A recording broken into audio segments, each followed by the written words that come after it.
Welcome to another episode of the Balancing Hormones Naturally podcast, where we offer actions and steps you can take today to start balancing your hormones naturally. This is your podcast host, Leah Brueggemann. I am a functional diagnostic nutritional practitioner. I am honored and excited to be your guide on your journey to better understanding your hormonal health and how it affects your everyday life.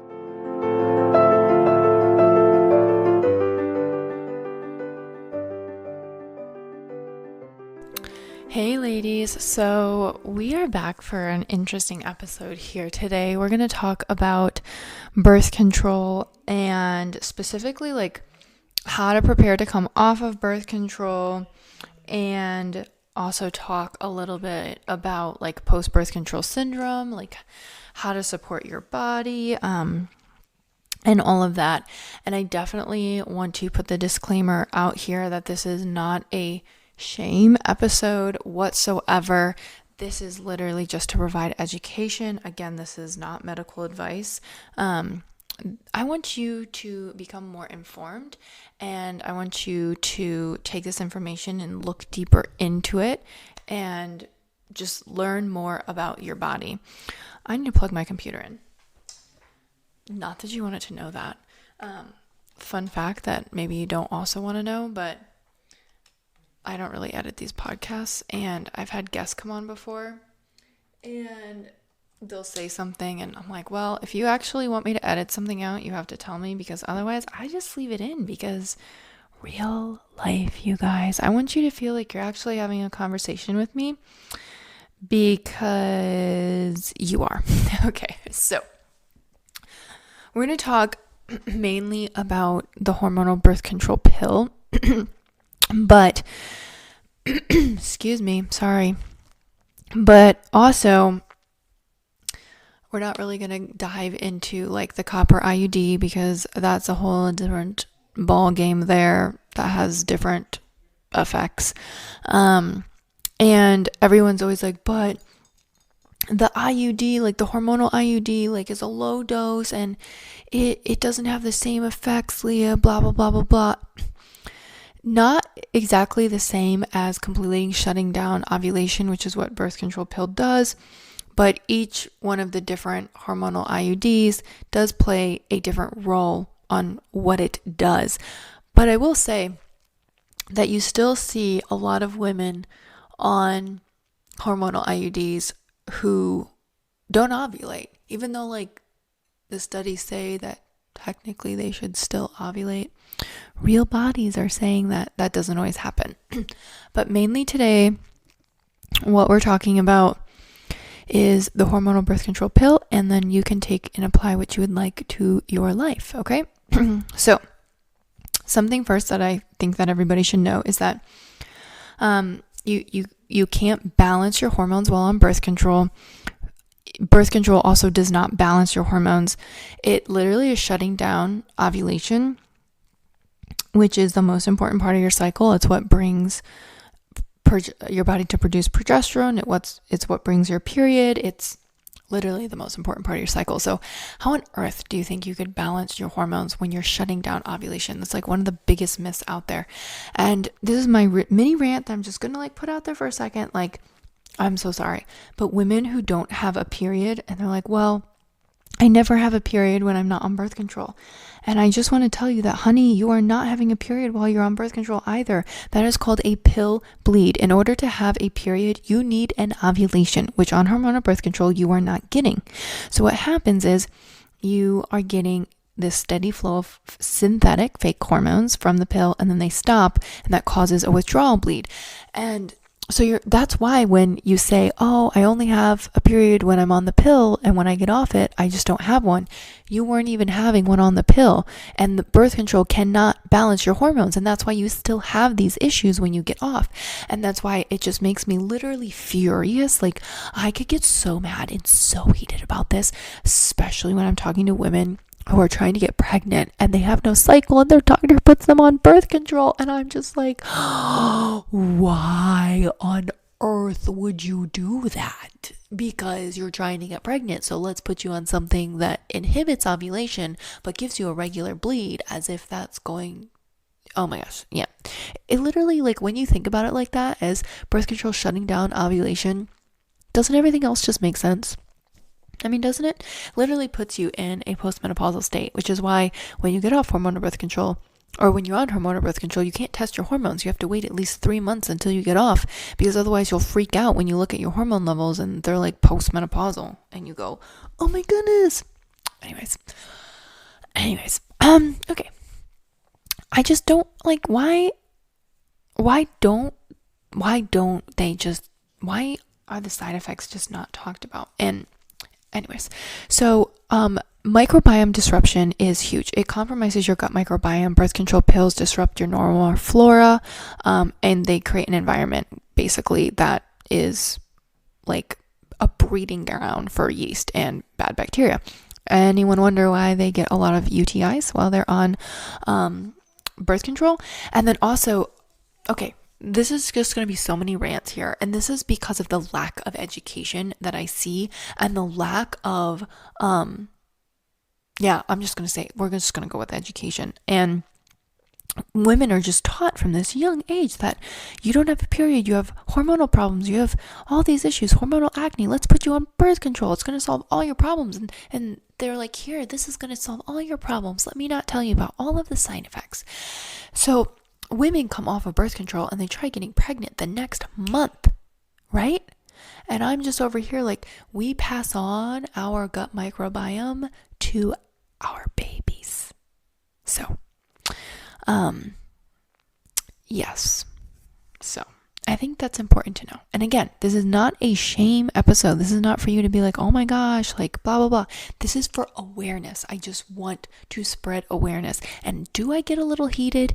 Yes, I do, because I get so frustrated with literally the amount of miseducation out there. And I just get so frustrated because so many women go to their doctors asking for help because their hormones are messed up, and they're just told, oh, go on birth control, will solve your issues. And not only does it not solve your issues, it gives you like this whole host of other issues. Okay, we're moving on. Your gut, did you know that you actually convert T4 to T3, so your inactive thyroid hormone to your active thyroid hormone in your gut, in your liver? So having a healthy gut is very, very important for this. A healthy gut also is needed to remove excess estrogen from your body. So there's that. Also, so much serotonin, aka like mood happiness, is made in your gut. And so we wonder why anxiety and depression is such a big side effect of birth control, and nobody wants to talk about that, like, oh, you're all of a sudden dealing with, depression and anxiety, but no, it could never be your birth control. Okay, all right, we're gonna keep going. So some other things that are important is birth control increases your sex hormone binding globulins, and your thyroxine binding globulins, which basically bind free hormones, making them so your body can't use them. So that's going to cause low thyroid hormones, and also like testosterone, low testosterone. Do you ever wonder why you have really like no libido while you're on the pill?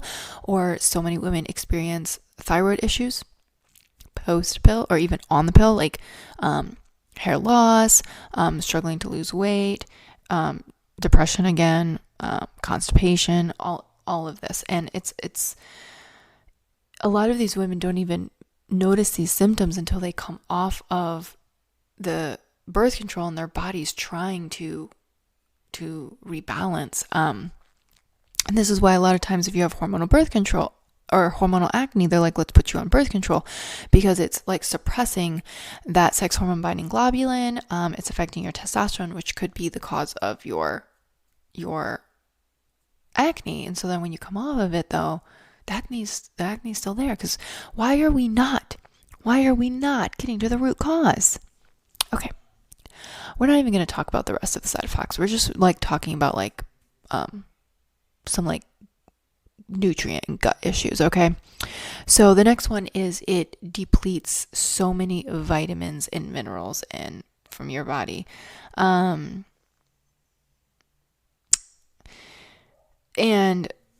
I just find this frustrating because it depletes it of, your vitamin B minerals, antioxidants, selenium, zinc, magnesium is huge, CoQ10. And again, I'm just going to come back to the women coming straight off of birth control and wanting to get pregnant right away, or being put on birth control to like quote unquote give them this period so that they can attempt to get pregnant, instead of just figuring out, why are you not ovulating? Let's get to the root of this. So Leah's just, going on a little rant here. And then what happens a lot of times is you come off this pill, okay, and your body's been under these synthetic hormones, and it's basically shut down this communication from our brain to our ovaries, from our ovaries to our brain, So our brain has to tell ovaries like, hey, let's get ready for ovulation. And then the follicle stimulating hormone starts doing what it's supposed to do. Our ovaries start producing estrogen, and these follicles are getting ready. And then when estrogen reaches a certain amount, it goes, hey, brain, we're ready to go. And brain goes, okay, I'm going to release LH, the luteinizing hormone, and it's going to signal that follicle to release the egg, and you ovulate. And birth control just shuts that down. So now we need to take on that, that communication again. And then on top of that, like, we need to get and support our gut microbiome, which is causing a host of issues. We talked about the estrogen, we talked about the thyroid there. And then we have to replenish all of these minerals that we have been depleted of, that are just like sucking the lifeblood out of your body. And you're just told, oh, you could just come off of birth control. Bye, see you, just like stop taking it. Like that's what you're supposed to do. And I'm just over here going, what? Why don't we prepare our body, prep our body, replenish these minerals, support our gut, help your body find a rhythm, and then just support your body so much coming off. So I do recommend having a plan. So something you can do while you're on birth control to prep is to get a hair mineral analysis. That's one of my favorite tests to do. It's one of the more cost-effective ones. And it will tell us your mineral levels, so you can specifically target and get those mineral levels up that need to get up so that we can support the rest of your body, right? So I'd start there. And then I would start seed cycling. If you have a pill bleed, I would do it with the pill bleed. So literally take your pill bleed, and on the pill bleed, start pumpkin and flax seeds, a tablespoon of each a day. And then smack dab in the middle of your cycle, switch to sesame and sunflower. If you aren't having any bleed, I would do it with the moon. So we just had the full moon, so you would be on sesame and sunflower, treat that like an ovulation. And then on the new moon, you would switch to pumpkin and flax seeds, a tablespoon a day. I would start doing that before you were coming off. So I would be doing seed cycling. I would replenish your minerals and nutrients. I would recommend a hair mineral analysis. At least I would look into potentially taking magnesium. I can link some down here, but like I like Jigsaw's Mag SRT is really, really good. It also has B vitamins. I also like the Pure Encapsulations one. That one's really good as well. So both of those are fabulous. And I would recommend them, and they'll be linked below for you. Well, where you can get them. So you can get them at a discount through Elevate or FullScript. And the Jigsaw is the Mag SRT, and then the other one is Pure Encapsulations Magnesium Glycinate. I would definitely get that up. I would recommend being on a prenatal to get your folate up, which is being depleted by the birth control pill.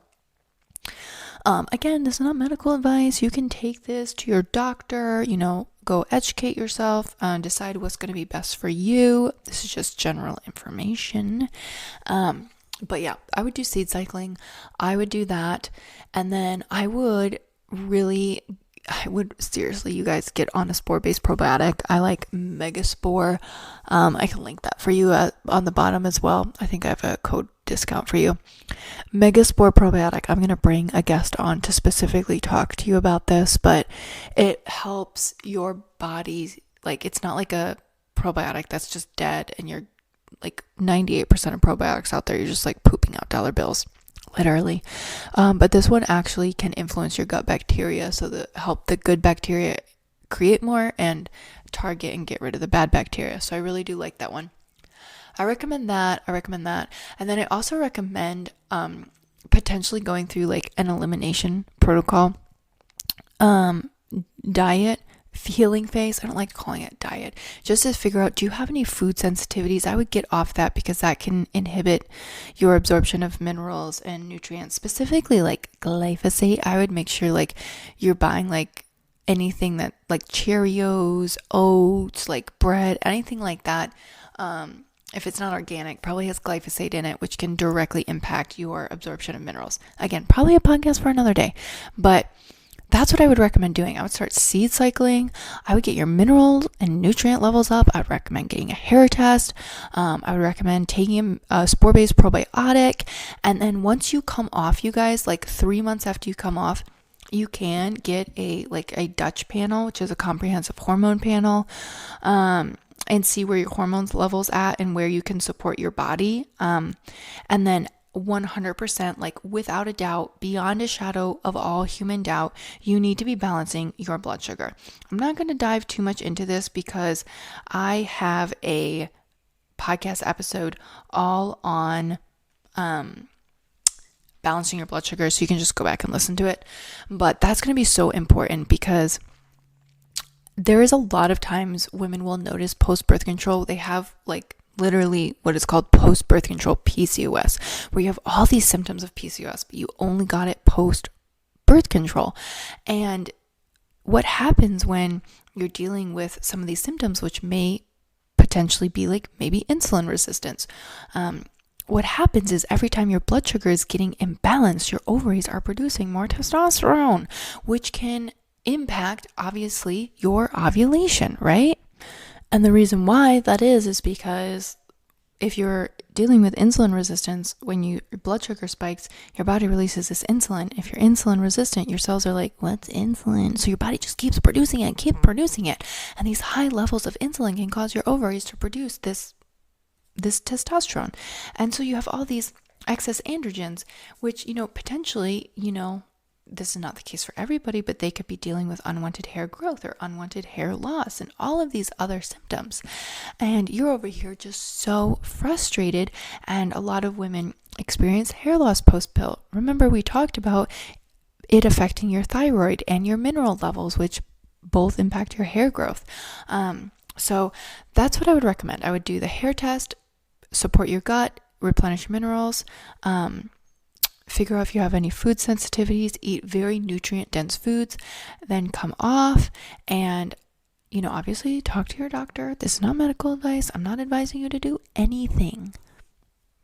Just remember that. And then post pill, I would continue with your mineral support, getting a wide variety of nutrient dense food in. I would continue your seed cycling. I would even incorporate, making sure you're getting movement in every day, just like 30 minutes is plenty. Getting some movement in, really focusing on your blood sugar balance. Like I said, maybe a prenatal, maybe taking that magnesium. And then 3 months after you've been off, you can get a hormone panel and see where your hormone levels are at, and then retest your hair mineral levels. What I recommend for my clients, I work with a lot of them as they're coming off, is we test hair right away and get you on a personalized mineral supplement based off of your hair levels and your mineral levels. And then we support your gut. We figure out what food sensitivities. We start food cycling. We start seed cycling. And then 3 months out, we will do another hair test, and we'll do a Dutch panel to see exactly where your body is at and how we can support it. And that's how we have pretty smooth sailing. With women that I've helped come off of birth control, most of them have had really smooth sailing. I actually can't think of one that didn't have smooth sailing, but we really prepped their body, and then we supported their body post-birth control as well. And just even paying attention to your basics, like micronutrient dense food, making sure that you are balancing your blood sugar, so important. Seed cycling, replenishing those minerals. Like, I just can't preach it enough.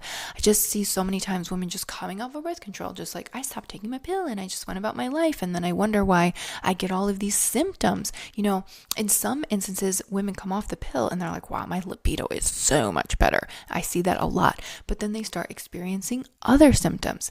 And the other thing too to think about is if you went on birth control for hormonal acne or for really painful periods or really heavy periods or any of the above, like, birth control didn't fix that. So once you come off, you're still going to have that issue. So you really need to figure out the root cause of what's causing that. And I'm going to just give you a little newsflash. Like, hormones are not the root issue.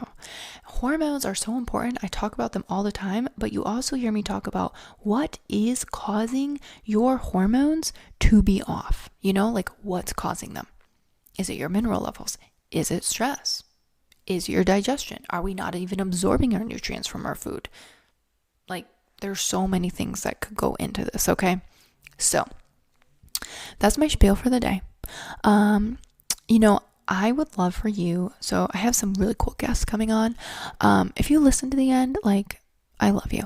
But could you just shoot me a message and be like, hey, these are some topics I would love for you to cover, because I would love some ideas. Please give me some ideas. And then secondly, if you haven't rated and reviewed the podcast, please do so. It really means the world to me. And then also, like, it helps us reach more people. I love it when you share the podcast.